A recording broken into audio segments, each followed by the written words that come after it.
All right, we are now recording. Going to give a few minutes.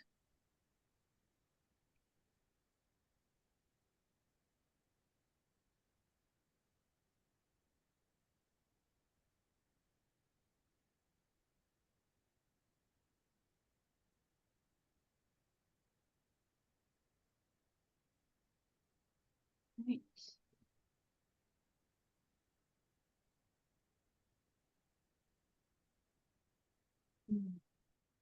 Hi, Sydney. You're muted. Hi, how are you? I'm good. You look good. Thank you so much. I don't know if you see Carol, but she's waving at you. And Arnie's here too. Hi, Arnie. Linda, are you still living in the Temecula Valley? No, I moved to Seal Beach 7 years ago. Wow. Yeah. I finally retired too from St. Joe's this past January. Amazing. Yeah. Amazing. Right. Yeah. Wow. Wow. Well, let's go ahead. Give it one more minute. Let people see if there are anybody else popping on. And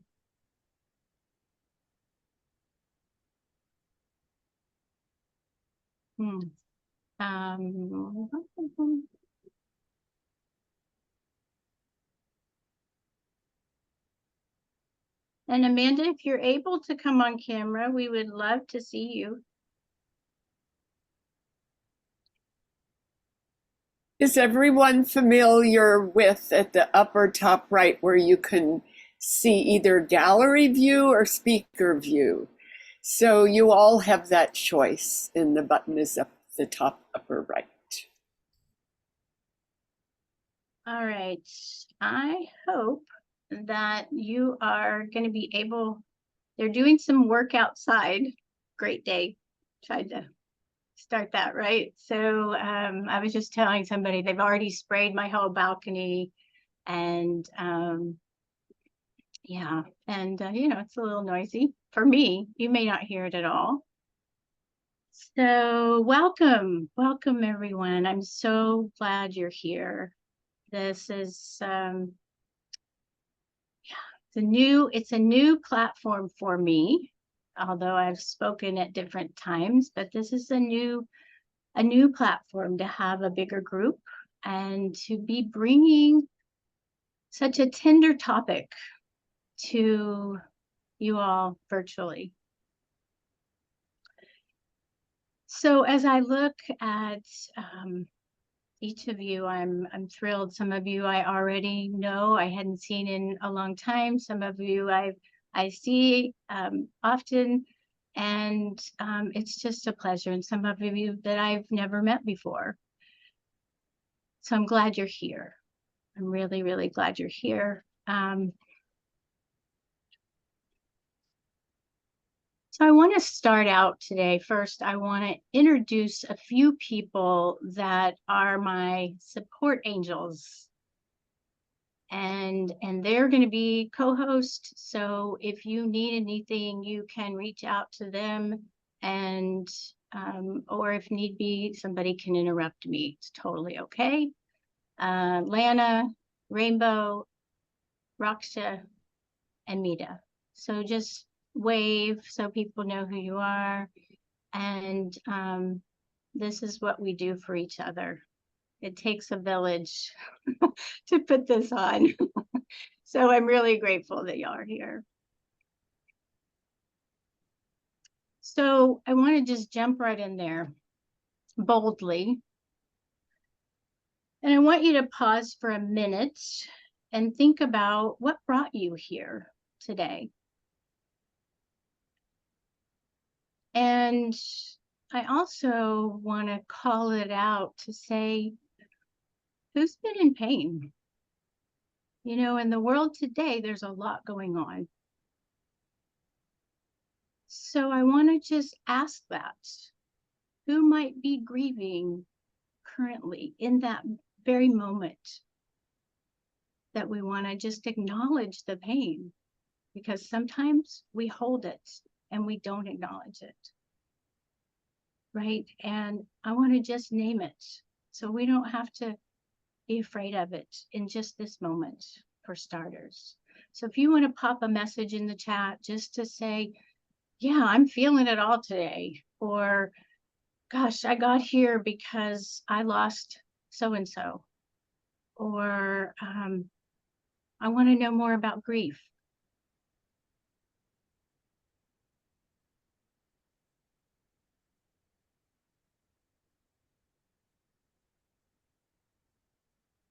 Eileen says, I'm still feeling the loss. She did some work with me, and yeah, I know. It went pretty fast, so I didn't see, I think I saw Aunt Barbara, but I'm not sure who. So yeah, layers of grief. Yeah, losses 9 years ago, current family, world stuff, right? Thank you, Natan. So as you're holding all that, we're going to take a few minutes and drop in a centering process to just be able to be here now. Okay, so just get yourself comfortable in your chair. Make sure that your ankles are uncrossed and your feet are flat on the floor, so we can connect with some earth energy. If you're driving, of course, don't want you to do that. Yeah, you got that. Okay. Thank you for continuing to put, oh gosh, Linda, I did not know that. Yeah, wow. Thank you for sharing that. I'm sorry for everyone. I'm sorry for your losses. So just close your eyes if you're comfortable and able. Let's just begin to take a deep breath in through the nose. Maybe lift your shoulders as you're breathing in, and then slowly allow that breath to release. One more time, breathing in through the nose and out through the mouth. And on every inhalation, to allow that divine breath of life to come in. And on every exhalation, to just allow that breath to travel down your body and release any and all tension that may be holding, knowing that all is okay, even if it doesn't feel like it's okay. Allow yourself to drop into this space for just a period of time to connect, to ground.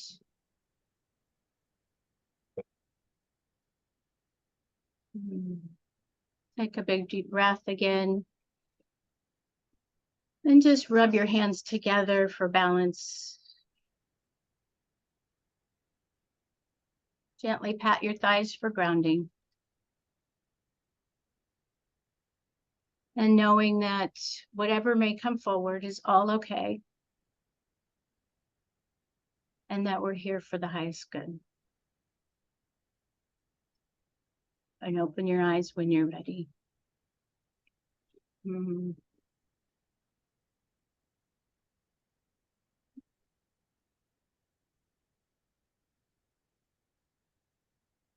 So I want to share a striking statistic that I found.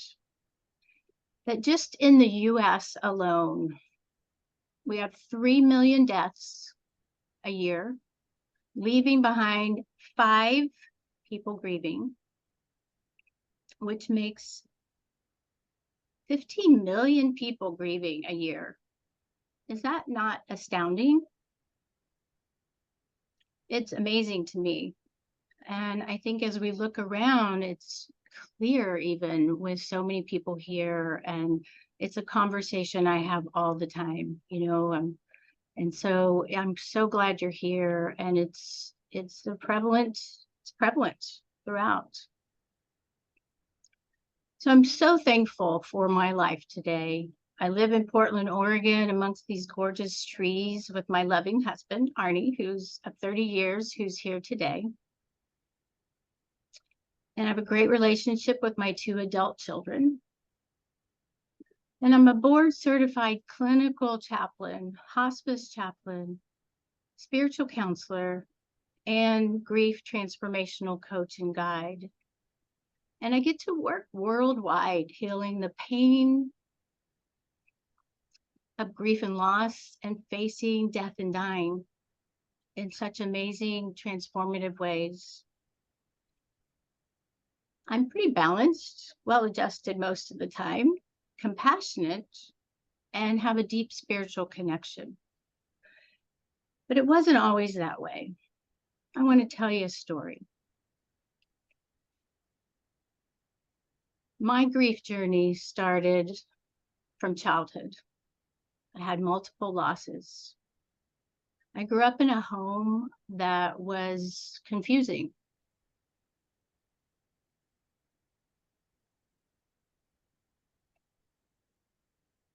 My parents fought.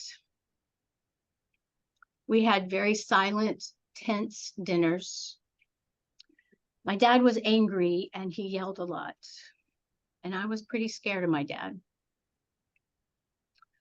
I began to use food at a very early age to squelch my fears and hide, and continued that for a very long time. You see, my parents divorced when I was 9, almost 10. And although I knew on some level that my dad was leaving my mom, I felt abandoned.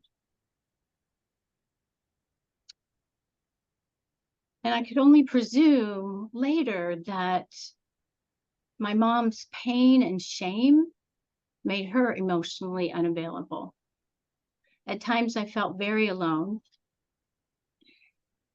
uncertain how to cope, and even started using alcohol at age 13.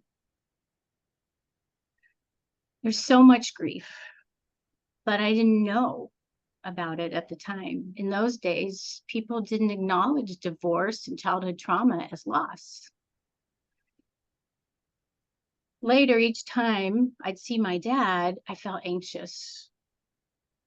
I would burst into tears, not knowing why, and feeling empty and confused. I realized that I lost my dad well before he actually died. I felt guilty, like it was my fault, and questioned, should I have done more? When my dad died at 66, I was only 33. And although I did feel some sadness, more than that, yet again, I felt confused. How was I supposed to feel losing this important person in my life? And oddly, after my dad died and I was in his and my stepmom's home, I stood in front of the refrigerator, looked around, kind of to see who was around,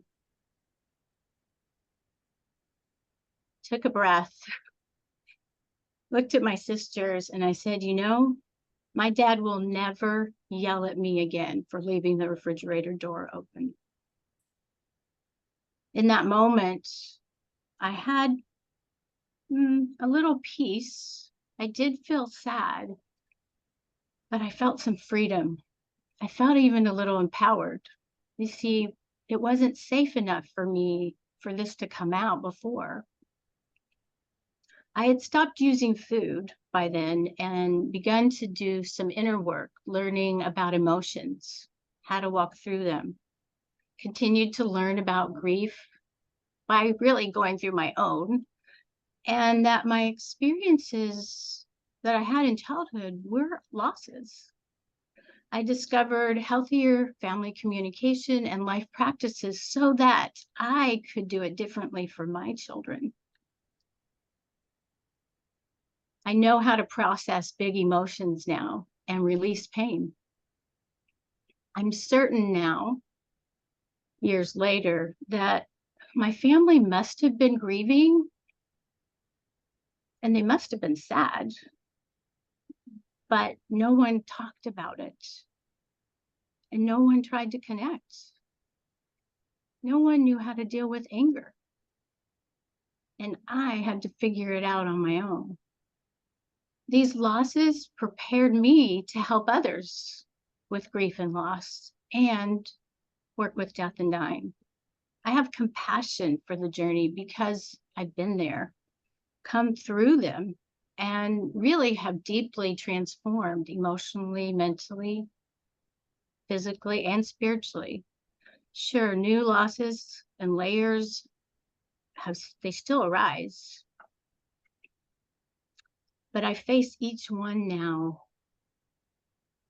with more grace and ease. I'm so grateful for each awakening and the opportunity to heal because it leads me on a path to greater connection and really a life beyond my wildest dreams.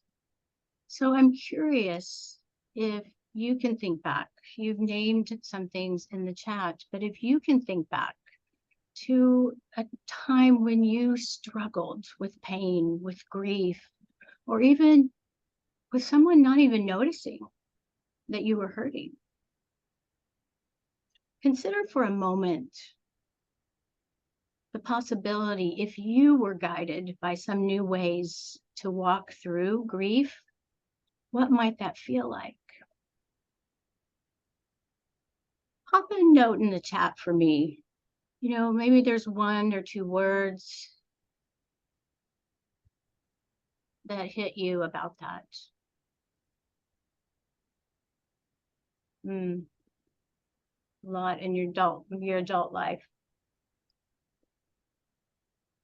Thank you, Raksha.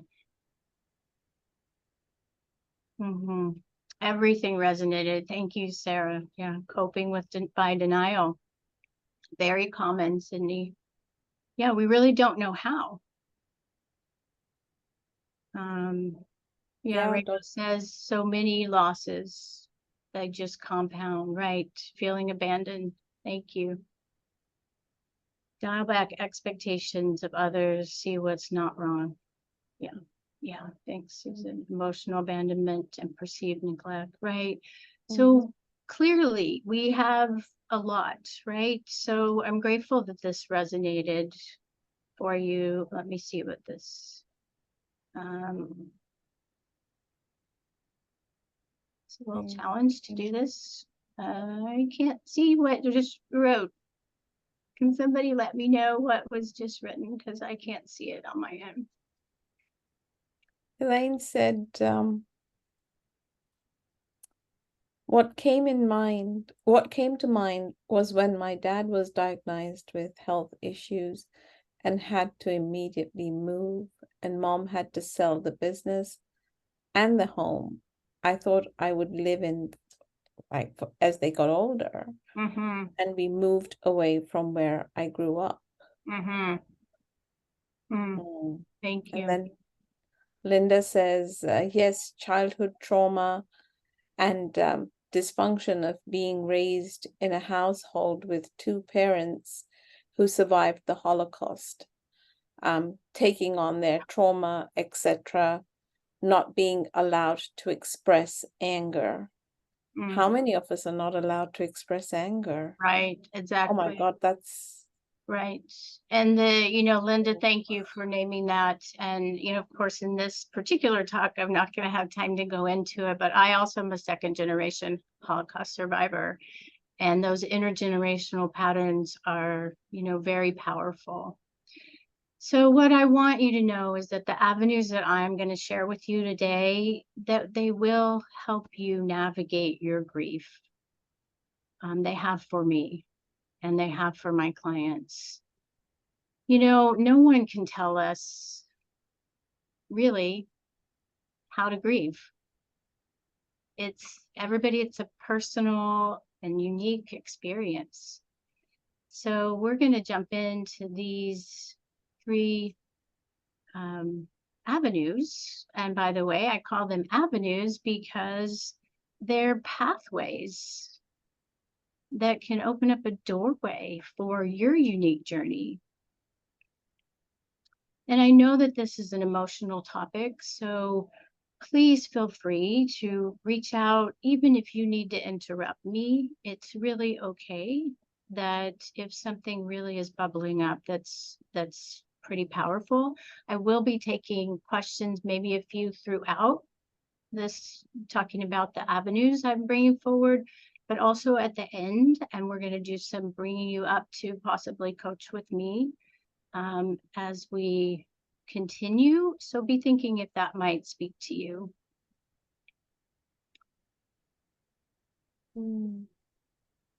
So no one, this also I want to say is that, and probably the reason why I held off doing certain things like this, because I have never wanted to give an impression that anything I might give you would put an end to grief. We're going to grieve. I think the bigger piece is, how are we going to grieve? And what are we going to use to help us grieve? Because we will continue to have losses.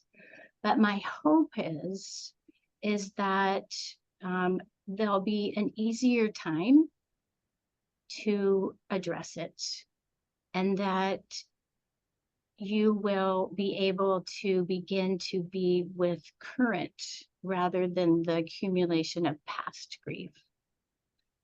So what do we know about grief? Pop some words in the chat for me, please, to hear how you describe grief.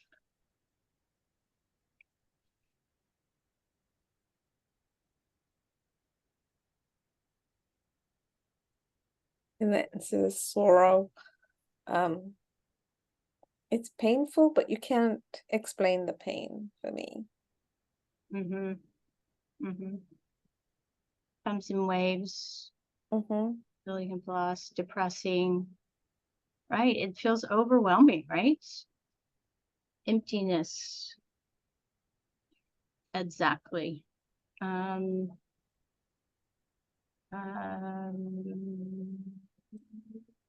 Thank you. Sorry, Marilyn, I know you requested to have that recorded locally, but I'm just recording it. On What my do I end. do? What do I do now? I don't, did it, what did it say? It was asking me if I would allow you to record it locally. Oh, I thought I needed permission to get on the chat. You should be able to get on the chat. Okay. Are you not able to? I'm typing now. Okay. Sorry if I threw you off. No, you're totally fine. You know what? This is, it's not new because we've been on it with the pandemic, but it's new when you're trying to participate. It's a whole other thing other than just listening. So it's really okay. We're going with the flow here. And Lana, I may not see your message, so I'm gonna just ask you to just let me know. Lana's keeping me kind of on track for timing me because I have so much that I want to share with you. I want to kind of stay on course. So if I don't see it, I may not see it. Okay. So thank you for everything that you've put into the chat. Yeah. Thank you for that. The other piece is, so we generally are talking about deaths, right? But there are many different types of losses. We have loss of our health. We could have divorce, like I mentioned. Other people may have mentioned job loss, friendships, relationships. Even as we change, we have roles that we used to have, and then we don't have them anymore. So there's loss there as well. Shoot, even people when they get married, they're not single anymore, so that may also be. But there are, one of the things that I would always say is that the feelings are still the same. So experiences are different, but the feelings are the same. So I want to give you one of my definitions for grief. I want you to see how this lands for you. Grief is a process brought about by a significant loss or change that brings an array of emotions. The grief journey becomes a portal to new beginnings because the loss breaks open our hearts and allows us to feel all the ways our life, our loved ones, and our experiences have imprinted our souls. Just take a moment to let that land for a minute.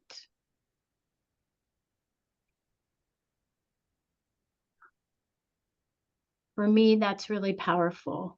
And what I've chosen is to allow that portal, to allow that opportunity to use that pain to grow and to move forward in life. But we don't know how to do that. So we're going to jump right into the first avenue.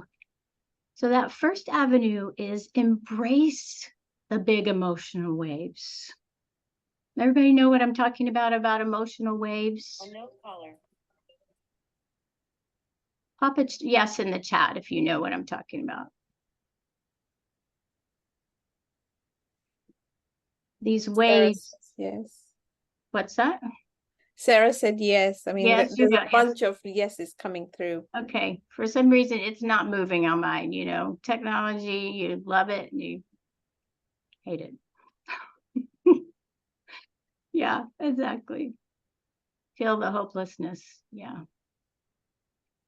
And sometimes a typhoon. Absolutely. You know, I've often said sometimes that wave kind of floats over us.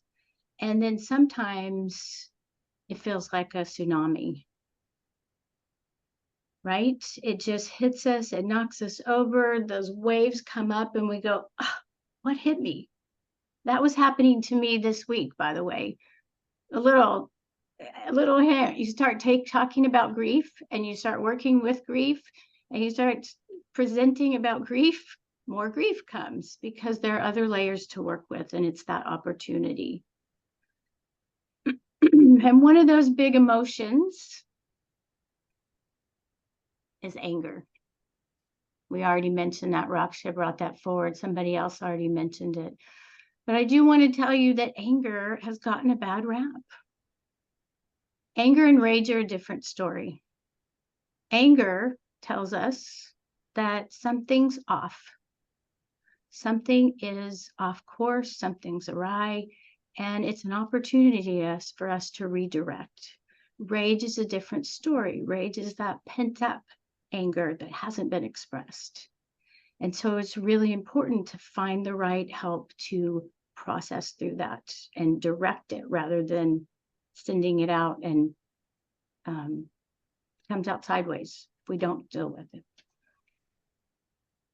So one of the big things that I want to say about emotions is never apologize for your emotions. You will not hear me say never too many times, but that one I'm really adamant about.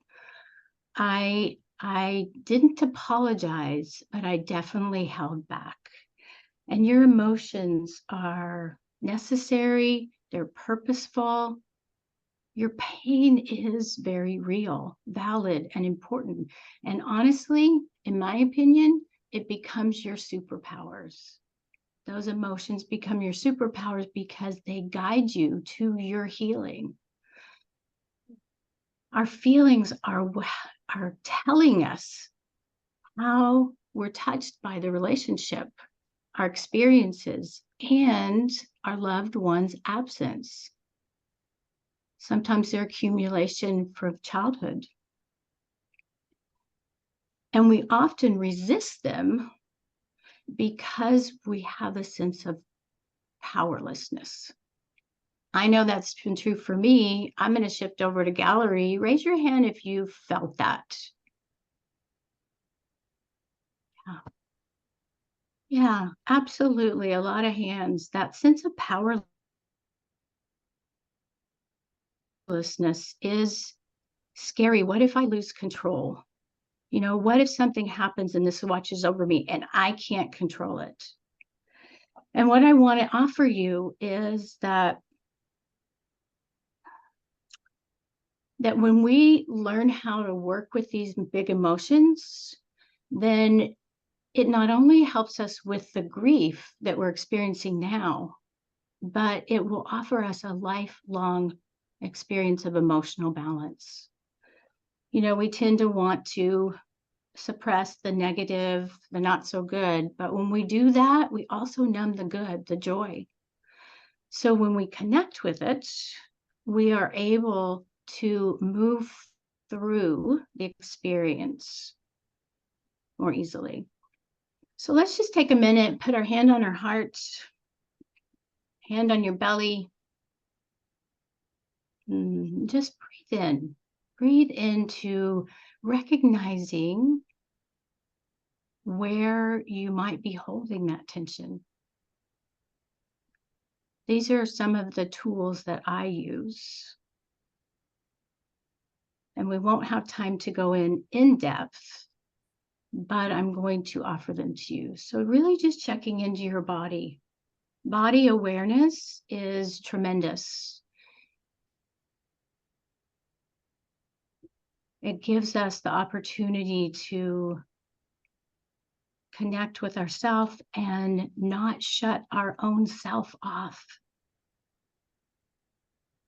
And the next is with your breath. So take a moment and breathe into that spot. You know, I feel it in my stomach because I was feeling tense, you know, before. And sometimes we can just make that sound. And you guys are all muted. So if you want to make a sound when you release that breath, feel free. What that does, there's oftentimes I'll be working with someone and they'll go, oh, I feel this in my throat. I feel this in my throat. And I'm going to work with them, have them breathe. We're going to make some sound. And often people will burst out into tears. Excuse me. Excuse me. And the third thing I want to give you that will help to move through these emotions is writing. Sometimes writing letters, if it's for a loved one or another loss. Also to just put the energy out on paper. Sometimes these are unexpressed emotions that need to come forward. You know, and all of these things I've mentioned, in my 3-month grief transformation program, we dive deeply into healing the old patterning and limiting beliefs that fuel these things sometimes. You know, those things, those messages that tell us to shut down and not feel. And we develop deep practices and emotional connection. And often we get to release that guilt, sometimes shame, and sometimes regret. How's this landing for you guys? Is this resonating for you? Pop a yes in the chat if that's true for you. I'm getting a bunch of yeses. Yeah. Restored to breath. Yes. Thank you, Libby. So avenue number 2. There is purpose in the grief journey. Does that seem like an odd comment? Let me know about that. Because for some, that might be pretty odd. Like, why do I have to feel this pain?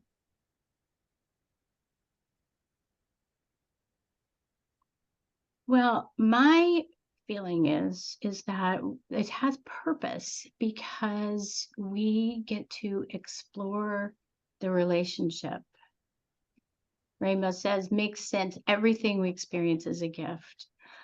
I do believe that, but I also, well, I don't know if I feel like it's a gift at the time because it's painful, right? It doesn't feel like a gift sometimes. But what happens, your memories that are coming up, some good, not so good, but they're unique to you.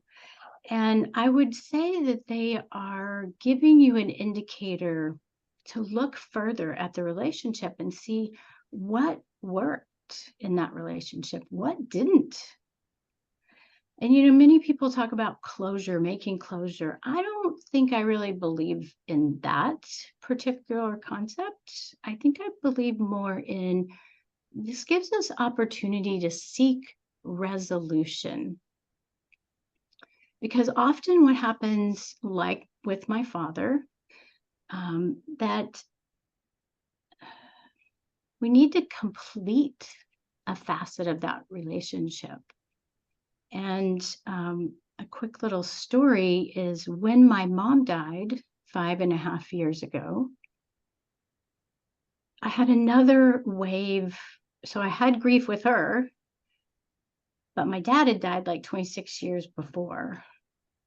And oddly, the grief I started to feel was not with my mom at a certain point, but it was a whole nother layer with my dad. And you guys, that was 50 years after my parents' divorce.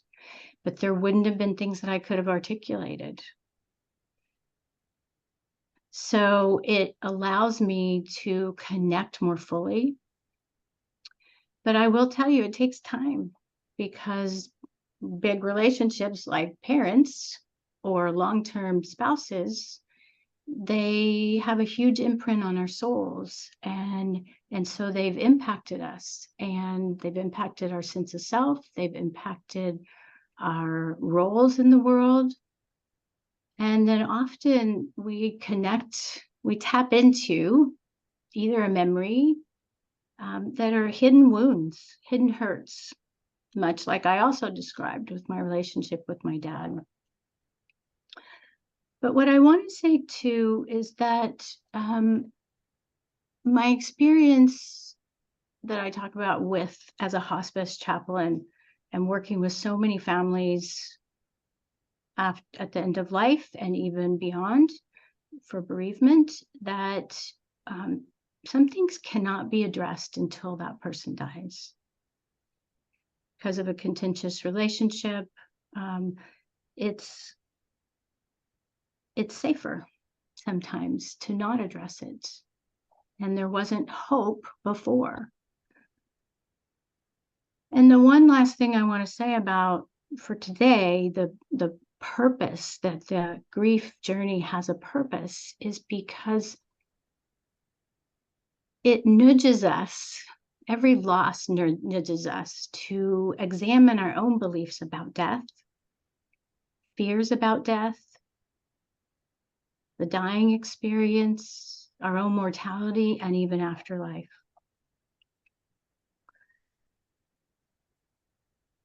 And the third avenue, how do we continue the relationship? We want to continue. We want to feel that presence. We want to know that that relationship has meant something. So I want you to pop a message in the chat. Yes, if you have ever felt the loved one, spiritual presence. Maybe you've gotten a message.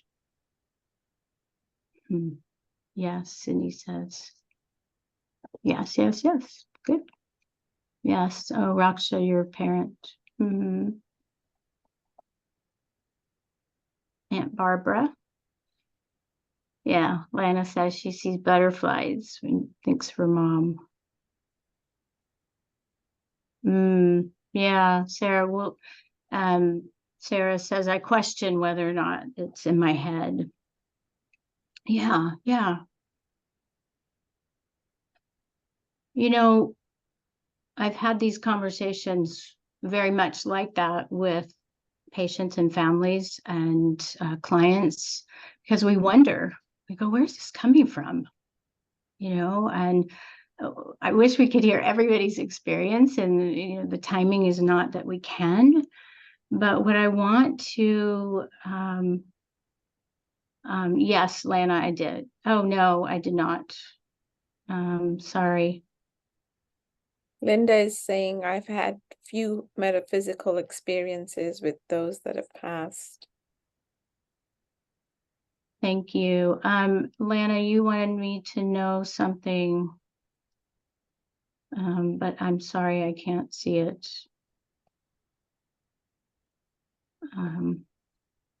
Just let me know if something is not okay.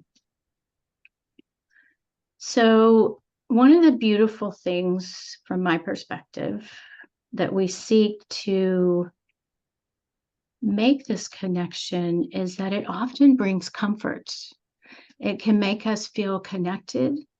It also can help us to know that, it does prompt us to question, what do we believe happens after we die?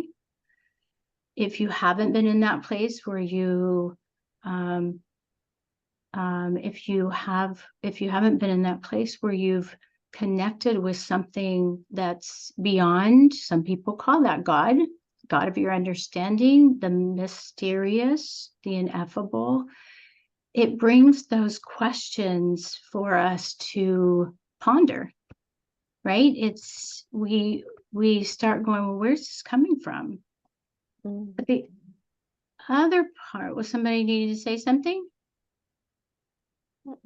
No? Okay, Donna said something.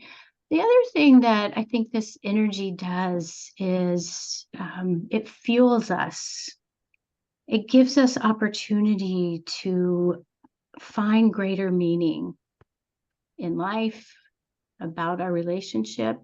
And in my own case, it has fueled me, my mom's energy, who she shows up and has hummingbirds. And there are many stories about this, but because of the energy that was coming through when my mom died, I'm coming out with my first book, Moxie, and that Moxie energy was propelling me forward. And this, for me, ties back to that greater purpose of the grief journey and the value of navigating big emotions.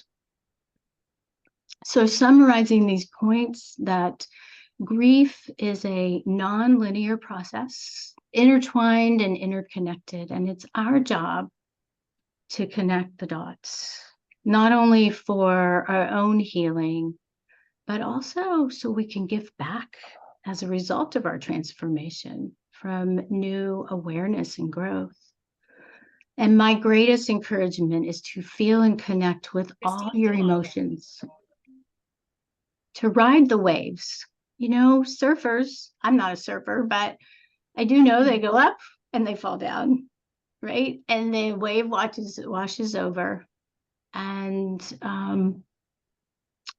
they get back up again. And it's in the getting back up that the victory happens. So I'm encouraging, embrace every facet of the journey. Those avenues, and there are many more, that can offer a unique opportunity to navigate and heal grief. Your grief pain is valid, valuable, and purposeful. And there are tools and practices to help you find relief, understanding, and ongoing connection with your loved one. So, what's your biggest takeaway so far today? Pop that in the chat for me, please.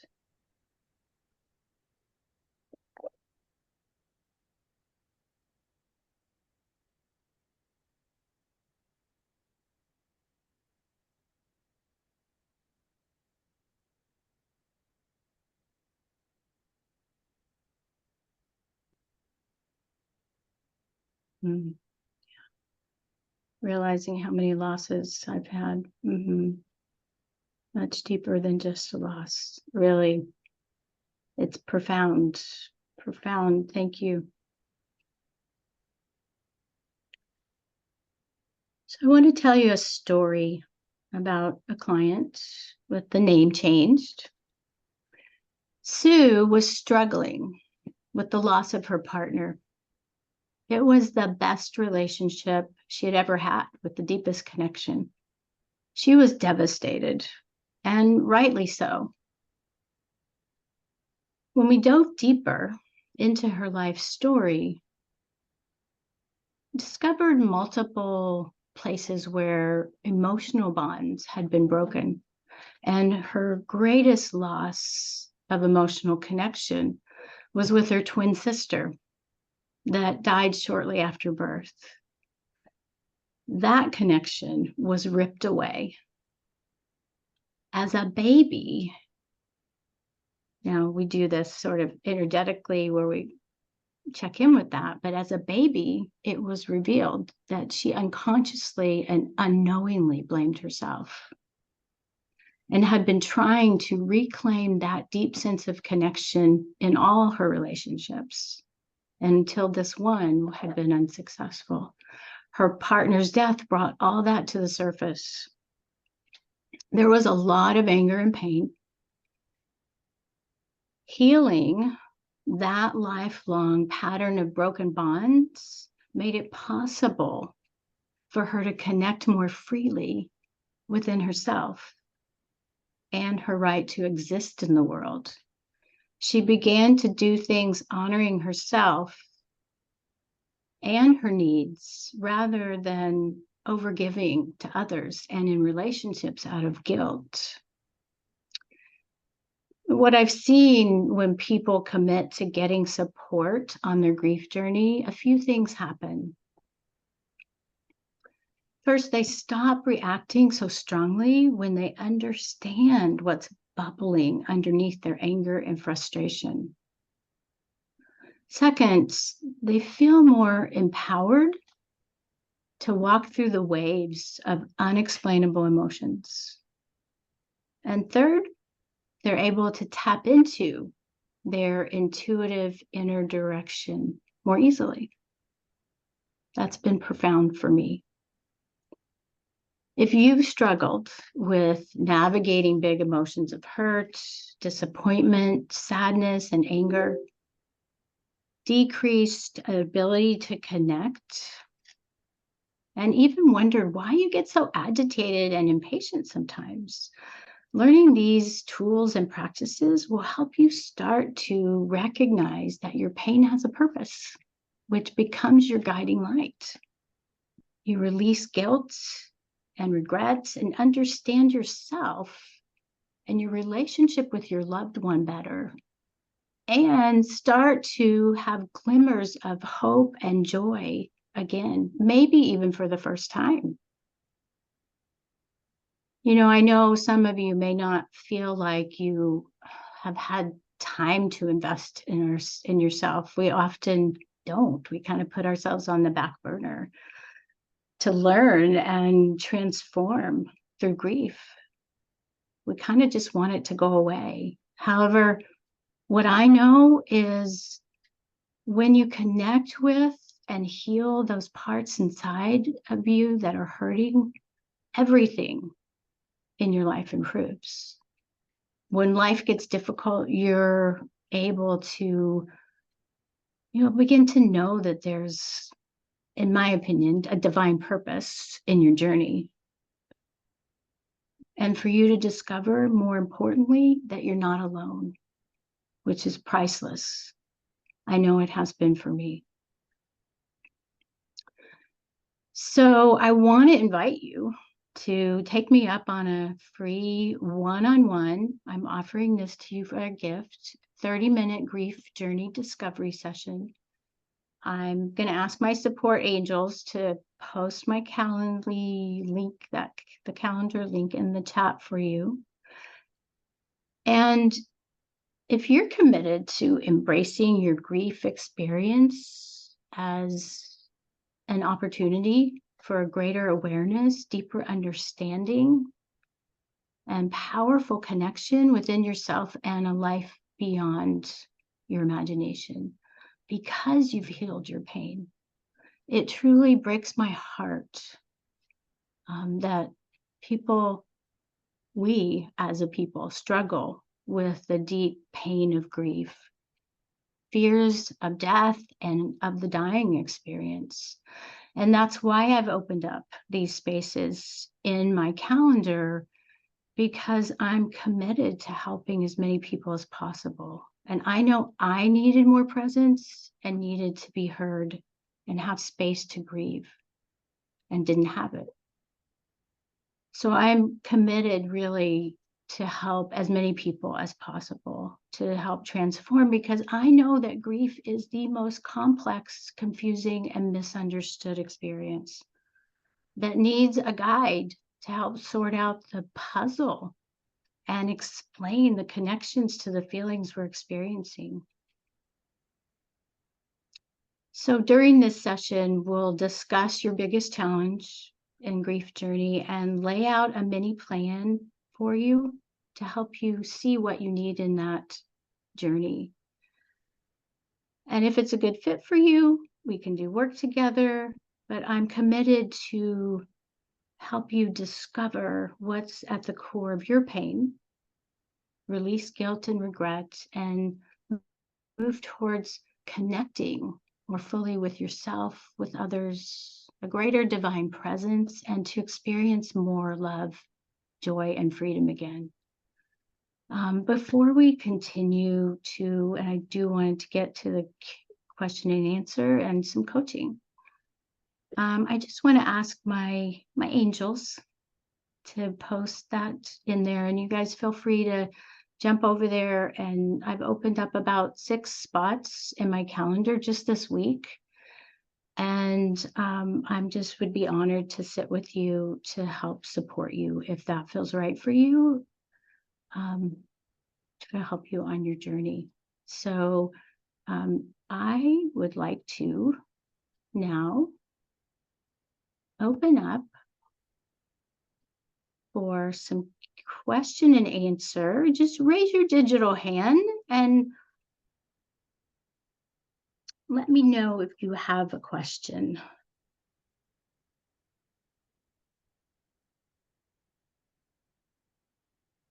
Raksha, come on in. Yeah. So a lot of you said, a lot of the things that you shared here with us kind of resonate with me, because I come from a culture where you're not supposed to feel things, or you're not supposed to share your feelings. And I'm wondering if that's even qualified as grief, right? One of my biggest areas was when I got divorced 13 years ago. As you heard yesterday, it was a roller coaster. And it was a long-term marriage. It was a 25-year marriage. And I still get upset sometimes, because since the day I filed to this day, my ex and I have not had one conversation. So it's almost like I was invalidated, right? I didn't exist. That's how it felt.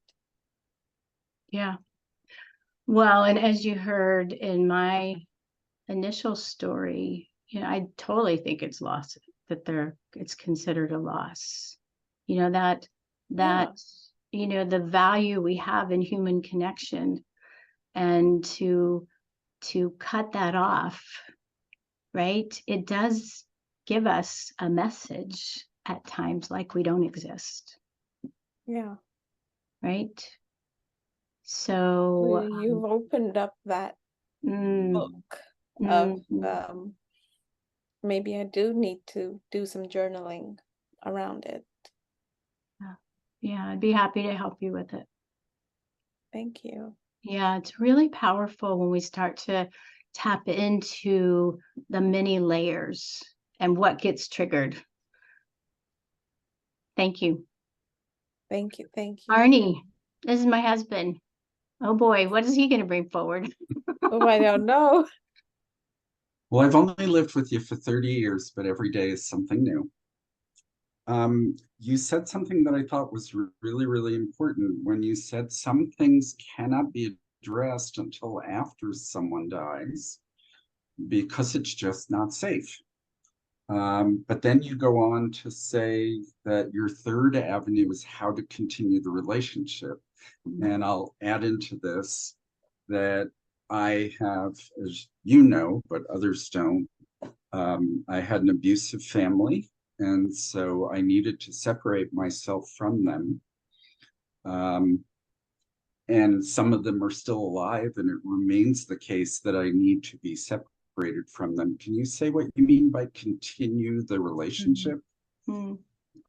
Well, since I do know you and I do know some of the experiences we've have, so that continued relationship, I'll tell y'all this story, or Arnie can tell this story. But when we saw your mom's name on the marquee at Oregon State University, so yeah, that was such a wild day. And Arnie, we saw his mom's name spelled differently. Our last name was spelled differently, but that showed up on the marquee when we took our son Josh to OSU, Oregon State University, to check out the college. And Arnie felt like it was mom was there and that she was giving that support for where he was going to go to school, and even said, it's going to be okay. You're going to be able to pay for it. Those were his exact words. And I think that those types of experiences are how we feel some connection. It doesn't gloss over the pain of what did happen, right? That's still real, but it allows us to connect with them further and say there's still something there that helps us to carry them further and even teach the good pieces to our children. Does that help, Arn? Thank you. Yeah, Rainbow. Wow, I don't know if this is a comment or a question or Well, we'll figure it out. but when you said, let me see, the second one, you get to experience the relationship, explore what worked and what didn't work, and an opportunity for resolution. Mm-hmm. When my father died, we were estranged. He was a horrible person to me. And part of me was like, good riddance, I can get past this. I mean, it wasn't that cold because I knew that I loved him, even though he abused me. But it was kind of like, finally, that's done, Mm-hmm. So that looking at what worked and what didn't work, what was good, what was bad, part of me is like, that's done, time to move on. So, and I know that I have had the experience of forgiving him and really seeing where he was coming from and who he was. But I'm just fascinated with the idea, and even with my husband, who I adored and he adored me, and everybody thought he was this angel, and he was, but I never stopped to look at maybe what was good about our relationship, what wasn't good. You don't let yourself, when they're gone, it's like, oh, I can't look at what I didn't like, So anyway, this has just kind of brought up a whole can of worms for me to explore. Mm-hmm. So what's the can of worms? Well, part of me, it's like I've had a lot of losses since day one. It even shows in my astrology chart. And I just keep moving on. Okay, that's behind me. So the can of worms is there something that I can gain or grow from doing something other than, okay, that one is done. I've Right. that one. Right. Without, I don't want to open up a can of worms and be miserable. I mean, it's right. Right. So here's what I want to say about that. A few different things. Thank you for sharing, by the way. And I know this isn't easy, right? And being a hospice chaplain, I spent a lot of time at the bedside at the end of life. I see what people have tried to bury and go, okay, that's over and done. This may be a spoiler alert, but you can't take it to the grave. So if it's bubbling up and that's your indicator, I would say, yeah, it's probably a good idea to address it. Because when things are pushed down,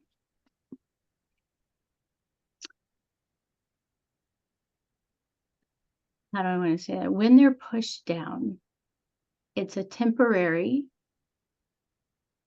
salve, if you will, that helps us get to the next moment. But at the end of life, we don't have those sort of ability to distract. We don't have our ability to go, oh, let me just change gears and go. So that can come up like pain. And it's often what I call spiritual pain. So what I'm very, very much aware of is that this is also, for me, my perspective, that this is why there's purpose in the grief journey, because it allows us to deal with the healing. The grief is connected to the soul's awakening. So it's the spiritual process that needs to be addressed so that all of those relationships can be at peace. So even like for my dad, fortunately, I was at peace when he died. I couldn't say everything, but he had ALS. So when he got ill, I was able to say, every time I think of you, I'm going to call you. And I did. So we had some connection before he died. But it didn't mean that these layers aren't coming up for me, right? That these are different layers that came up that I need to heal so that I can be at peace at the end of life or just in life. We don't have to wait till the end of life in order to address these things. And I don't recommend that anyway, because I've seen it's not really pretty, which is not the subject for today. But yeah, Libby. Hi, Candy. This is, Hey. I'll lower my hand. Good, really good presentation. Thank you so Just much. wanted to share how much I'm getting out of this and what you just shared. What really was so poignant to me when my mother passed, which was beginning of 2020. It was the first time in my life where I had such a powerful desire to turn back time. Mm. And I'd never experienced that before. It was, my mom was always the one who kind of lived in the past and reminisced. And I mean, that goes with the territory. She was older than I am. But when she was dying, I never in my life had I felt like I was getting in the driver's seat of the spiritual car and saying, I am now taking over. We are going in reverse backwards. And it was like, blew me away. Could not have prepared myself to have that subconscious, something like an earthquake, something like a rupture of my sense of conscious control. And that's what just came up for me when you were describing. Question. So does Yeah. that mean there were earlier life things that popped in? Is that what you're specifically talking about? It was that in relationship to my mom, I think she was always in the driver's seat. And she was always, she'd been widowed before she met my dad. And in many ways, the relationship with my dad was something she felt was a matter of stabilizing and surviving and having a situation that felt manageable. But it was also, there was a lot in that relationship that spoke to no longer a first love experience, no longer the joy that you experience maybe when you first get married. when you're early and young in years and all that. And so there was a lot that I grew up with that was very much about missing her first husband and missing the past and missing missing what will never come back. And I loved my mom.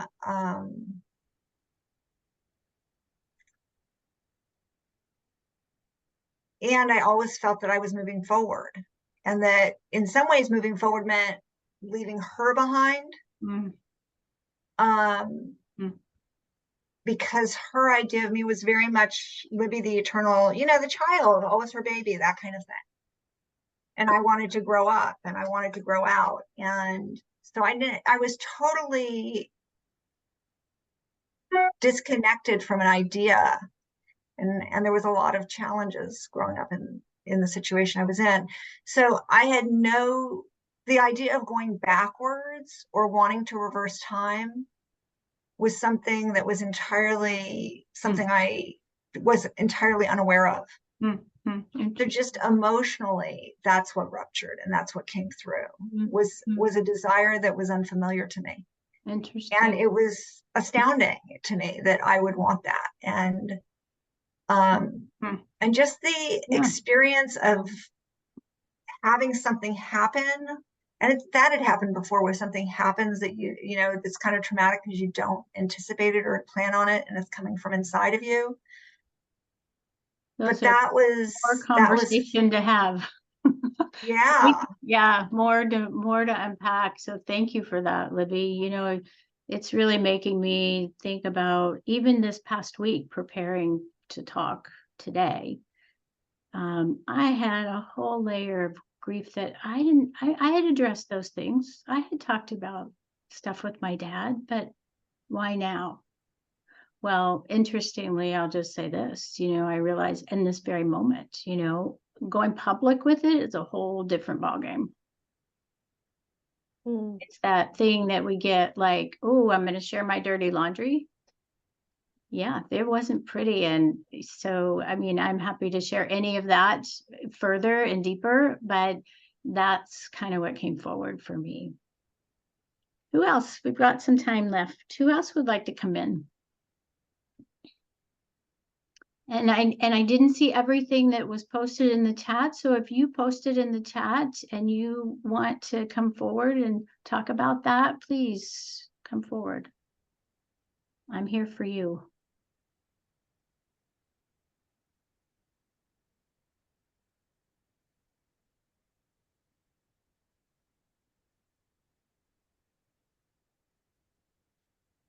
Okay, if you just want to hear some more ramblings of my mind, because this is brought up.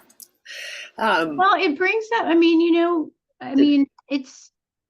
I'm okay with silence, by the way, but it's really, it brings up a lot of different things. And that's my hope. My hope was that it did bring it forward and that it gave you pieces of things to consider to help you move through your grief. So Rainbow, I'm going to pause and go to Mita since she has her hand up. Okay, Mita, come on in.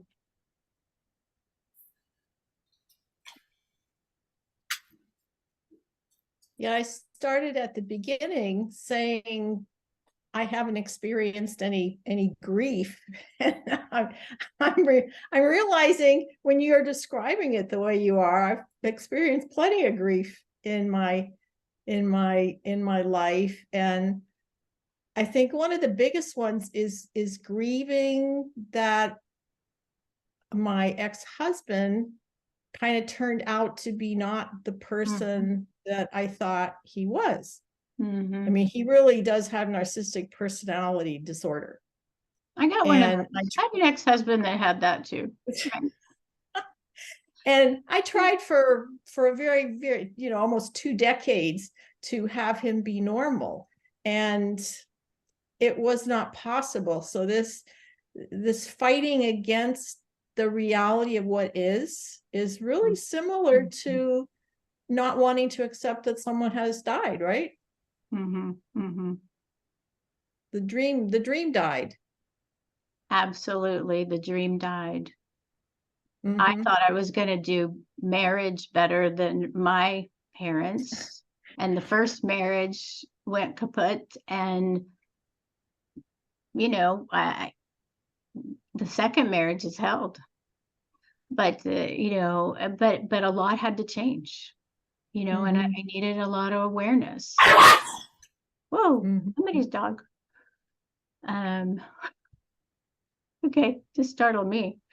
Um, yeah, yeah, really powerful because we get to see our own patterning, and that's what I was talking about when I say we go deeper in my 3-month grief transformation program, because we have the time to dive in to look at what did we believe about this, you know. Mhm. Yeah, I mean, I believe that I should have been able to do it differently, which I'm Mhm. hearing, you know, and you try over and over and over again, right? Oh yeah, my fault. My fault. What's wrong with me? Yeah. Mhm. Right. And those are the kind of things that we heal, Mhm. right? And we have the ability to do that. And a lot of the tools and practices that I use that we do. And I know you work on some stuff too. Yeah. So, you know, but becoming aware of it is the first step. Mhm. Thank you for sharing that. Mhm. Mm.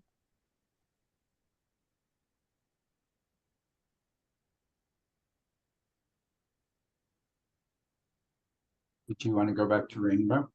Oh, Rainbow. Oh, Susan's. Is it okay if we take Susan? Give Susan a chance. Susan, this is my cousin, by the way.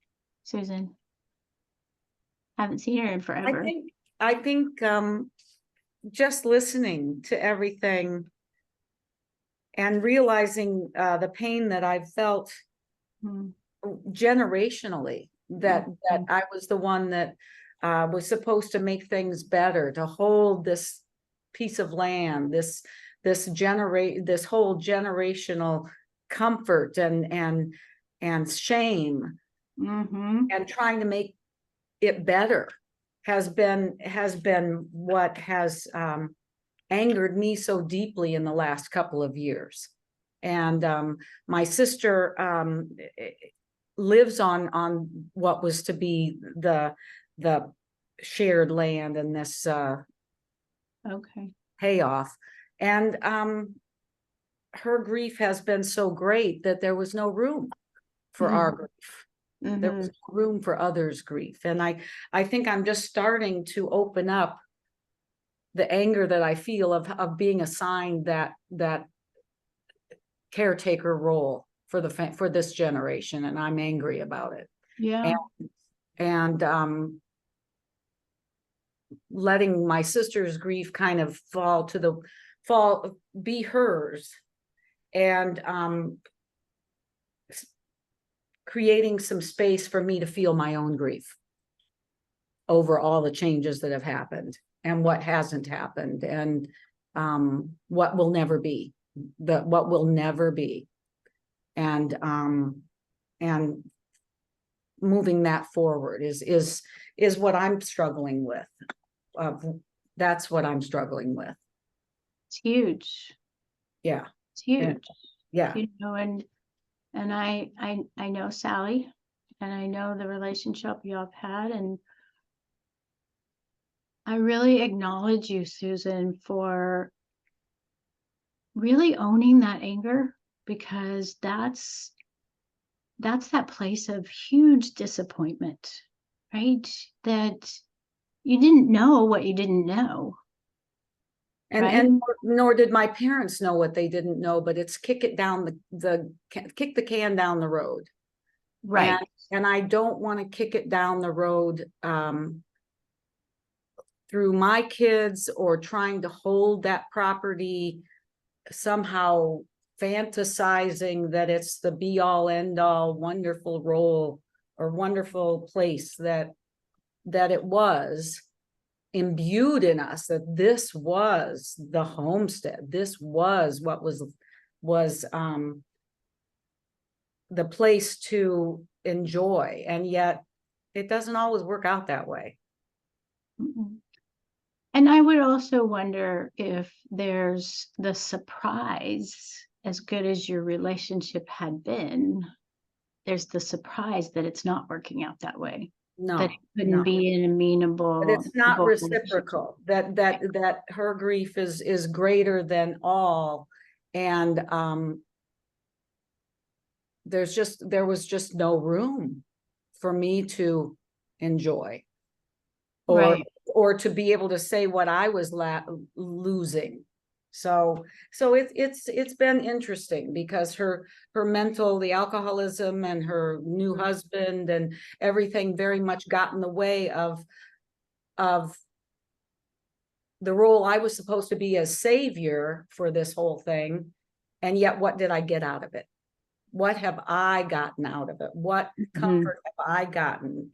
That's where we're trying to figure this out. So the anger, if I may, sounds like the disappointment in yourself, even for showing up that way, not knowing not to show up that way. Yeah. Trying to be that savior, and but what have I got to show? What comfort where do I get my comfort from? Right. And it's such a huge thing to recognize those patterns, right, in ourselves. And yet the beauty of it is we get to grieve that too. That's also like, I didn't know what I didn't know. You didn't know what you didn't know. And when my mom died, and all three of us girls, I have two sisters, as you know, but not everybody else knows that.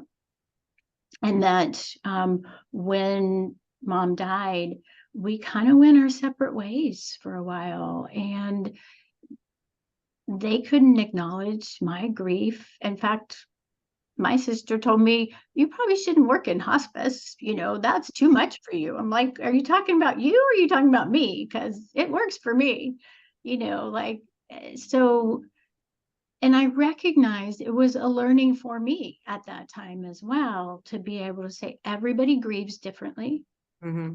And there's all sorts of things that come up at that time. We know that family dynamics come up, and sometimes it passes when people walk through their grief, but other times not.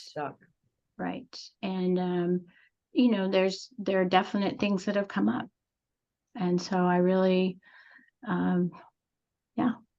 if you have, did you schedule a 30-minute free session with me? I will. Cool. Yeah, I'm here to help you because it's powerful and it's confusing, and that's why I said that. It is really the most complex, confusing, misunderstood experience, and that's why I brought this forward, and I will continue to bring this forward because it's a whole different way of looking at it to help us take next steps and learn about what's unresolved.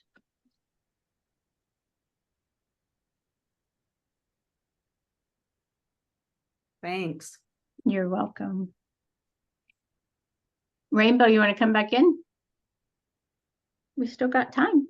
Yeah, I can hopefully make this quick. I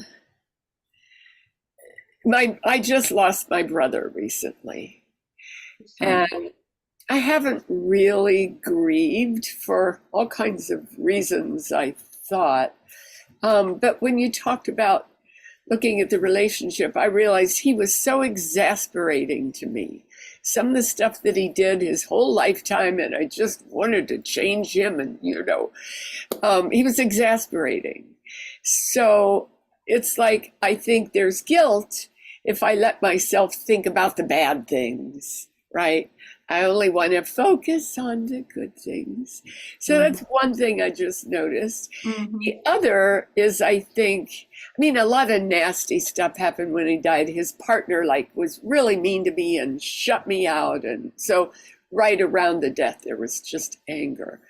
But now I think also that what might be going on is if I let myself grieve, oh shit, I'm having feelings. I never have feelings. Oh, If I let myself grieve, then I'll have to face that he's gone. yeah. And what would that be like for you? It would hurt. Yeah. Yeah.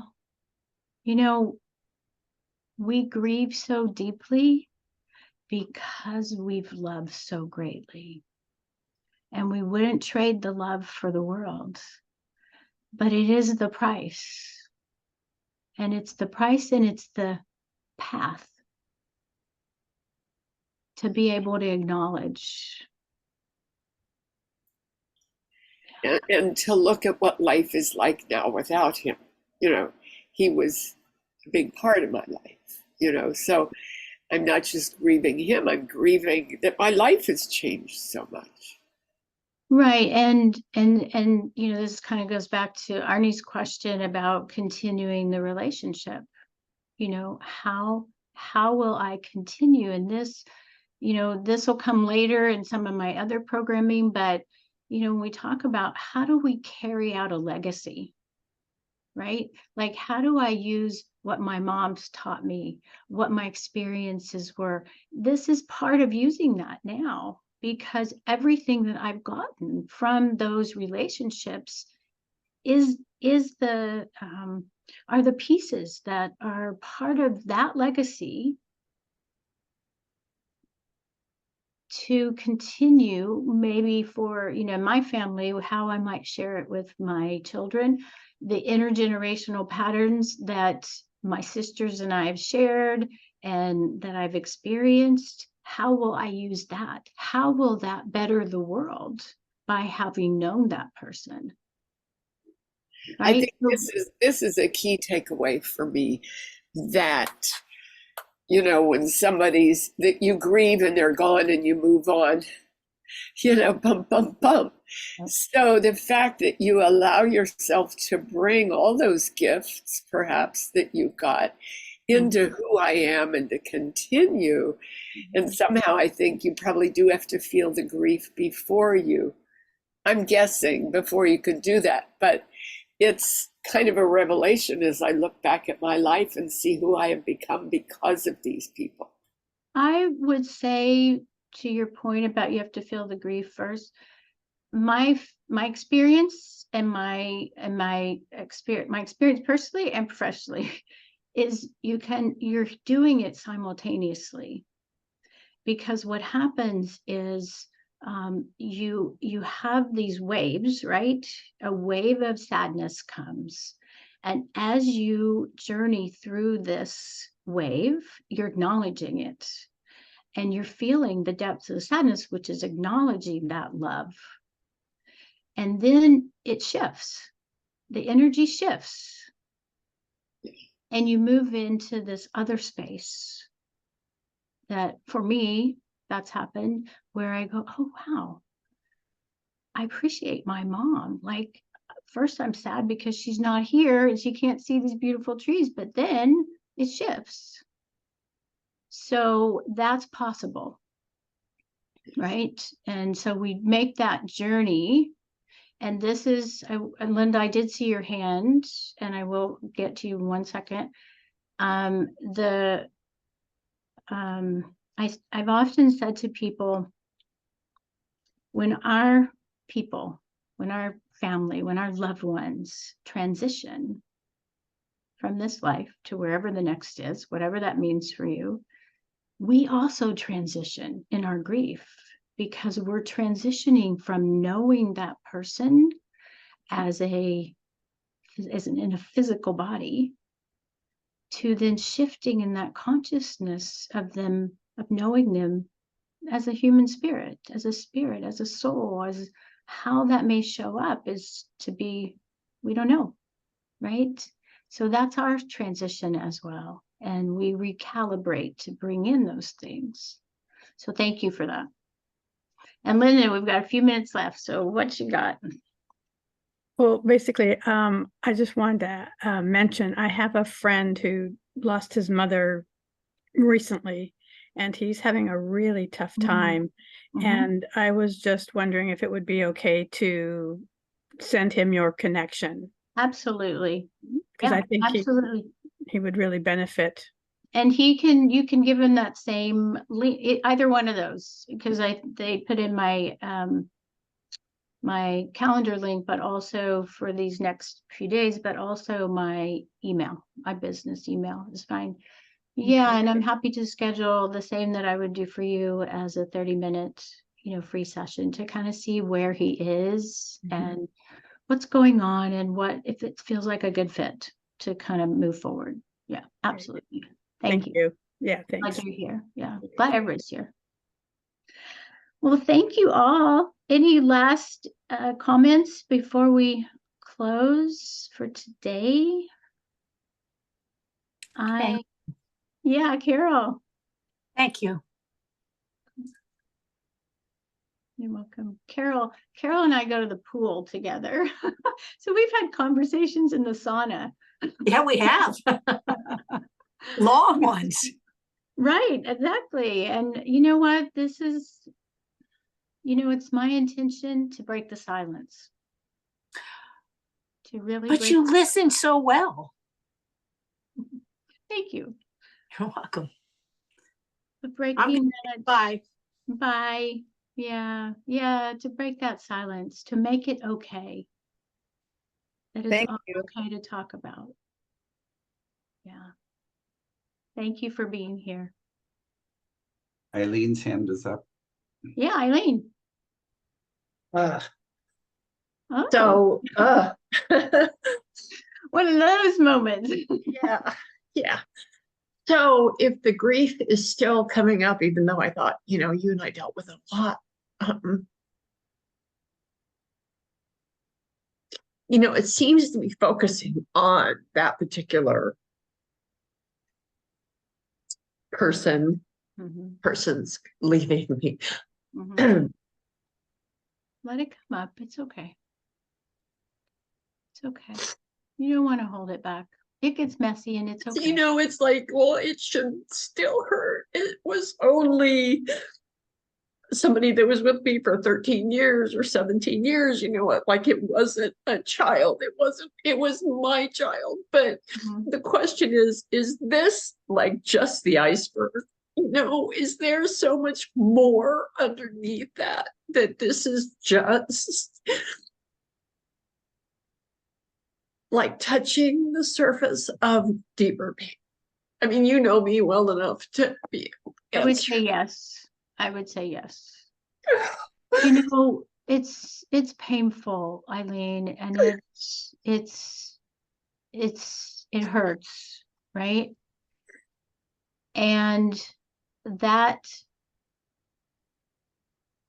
dog is what I'm gonna, that nobody, it's important part of your life, like that meaningful relationship was so impactful that it is giving you the gift and the catalyst to tell you that there is other grief that needs to be addressed.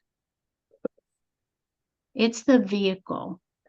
Grief is the vehicle that helps us to connect, to move into a different place of healing with whatever it is within our soul that has an injury. And honestly, this is our job here. This is a big shift in the planet of us taking the time to heal what's inside of us to hurt so that we can show up differently, more connected, more loving to ourselves and to others, to have better relationships, to have more unity, harmony, So it is purposeful. The pain is purposeful. And the fact that you just let that come out. And I'm the first to tell you, it's like, whew, that tsunami hits and I'm in a puddle of tears. And really, there's another layer, right? But that's what happens. And I think that's why I offered you guys this. That's why I talked about the big emotions, that when we learn how to navigate them, we are then able to navigate them for a lifetime. It's not just in that chaotic time when the wave comes. It's so that we have a practice of being able to navigate emotions effectively so that we can be in better relationships, that we can engage in a fuller experience of life. We can use that to grow even bigger in our visibility or our participation or our awareness. And it's huge. It is absolutely huge.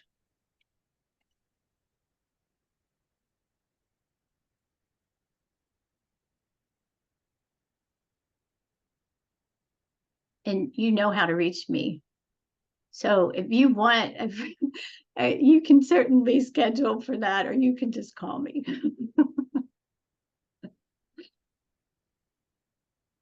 Thank you all for being here.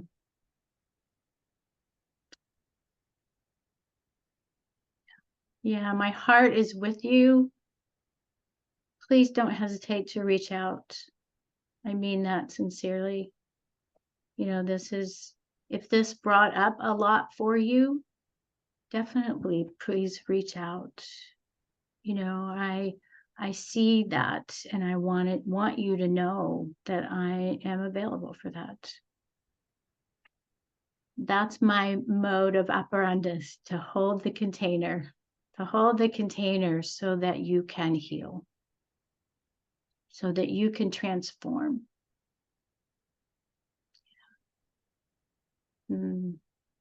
Much light and love to you all. Thank you. You're welcome. Thank And you. it's so good to see Arnie too.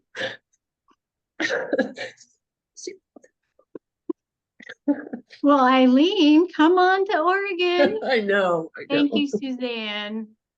Thank you, Natan. Linda, if you feel free to reach out. Okay. Yeah, you're welcome.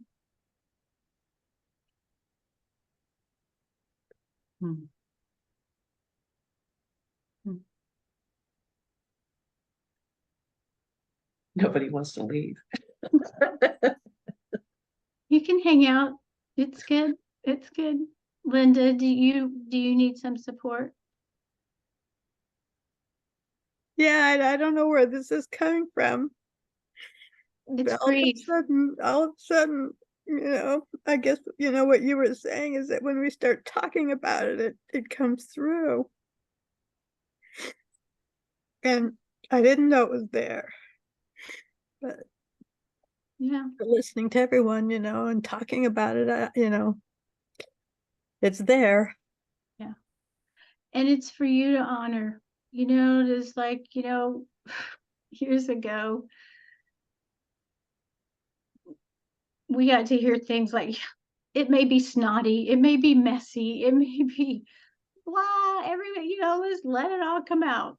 You know, I've spent many of times like that where it's been messy. And these ladies that are still on here that have assisted me as I've prepared and learning and everything, they've seen my tears and they go, oh, it's a wave. I'm just like, okay, of course it's coming out now because I'm talking about grief. And I welcome that. And even to Arnie, I would say the other morning, I'm like, I'm grieving. I'm grieving some more. and it's just to kind of give him a heads up. This is going on. I didn't need anything, but acknowledging it, oh, here it comes again. Whew, another wave. What's that one about? Like, it's okay. It's okay. And they surprise us. That's where you go, I don't know where this came from. I was fine a second ago. Right? But it's all good. It's all okay. Even when it doesn't feel okay, it's all okay. And Candy has an energy of somehow bringing it out because she creates such a safe environment. And I can say both of them do, because they create a safe environment so we can feel our feelings. Nobody else can do this to me. Very few people can bring this out in me. I think there's 2 people in the whole world that can. Because I don't let this out very much. Because after all, you know who I am, strong. Right. We got to keep it all together, right? Yeah. We got to push it all down so we can power through. It's like, well, why? Right? Yeah. Why would we do that? Right? So it doesn't serve us to do that. It just means we got to take the pause and feel it. Yeah. I'll look forward to connecting with you, Linda. Yeah. Will you reach out? I will. Yeah. Thank you so much. Honestly, I did not expect this, but I will definitely take advantage of the opportunity. Good. Good. Thank you. Thank you so much. Welcome. Good to see you. Good to see you as well. You look great, and Thank you. your presentation was fantastic. It was really good. Thank you so much. Shana Tova. Thank you. Thank you. And same to you and Arnie as well. Thank you. All right. Be well. Thank you. Thank you. You too. Okay. Bye-bye. Bye. Bye-bye. Wow. Yeah. Yeah, I would love, I'd like that. Lana. Yeah. Arnie? Eileen? Yes, ma'am. Need something? Yep. I'm just hanging. Just taking it all in. All I'll right. go. Oh, I just wonder, Arnie, you can tell me later, but did you know that about the refrigerator and Dad? What? That I stood About standing in front of the refrigerator and saying you never have to worry about it again. We've had other discussions like the butter. The butter. But it's so interesting because I leave the refrigerator door open now all the time. And I thought about it when I put that in there. And he doesn't yell at me about leaving the refrigerator door open. He also stopped. I just shut it. Yeah, he just shuts it. No Oh problem. my God, that is my mom used to always leave the cupboards open, the cupboard doors open, and my dad would get so angry because he would always hit his head and he was bald and he would slam them shut and get so mad at her. That memory just like, what? Oh, I forgot about that. I did that once when Michelle was a baby, and after that I learned to look.